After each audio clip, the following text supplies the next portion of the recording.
पाकिस्तान को। कि जैसे लंका वैसे फूंक दो पाकिस्तान को।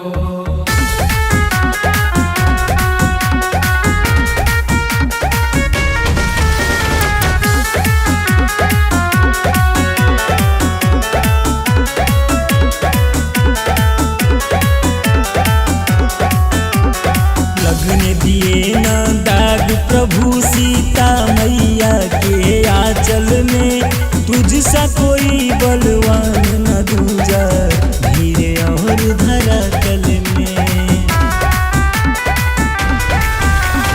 लगने दिए ना दाग प्रभु सीता मैया के आंचल में, तुझसा कोई बलवान न दूजा धीरे और धरातल में। तुम बिन कौन बचाए हनुमत भारत के सम्मान को।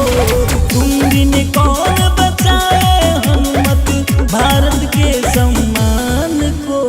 फूकी जैसे लंका वैसे फूक दो पाकिस्तान को।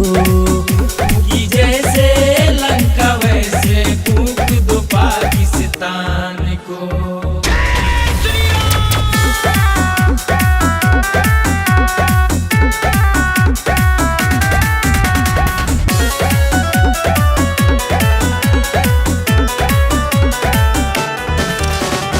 राम राम तू कहते कहते मन में ली बसाई, चीर के सीना अपना सीता राम को दिखाई।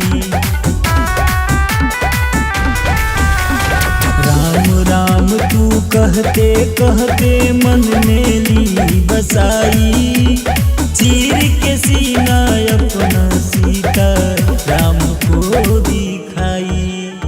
गाय पवनवा भजनिया हनुमत रखना मेरे आन को।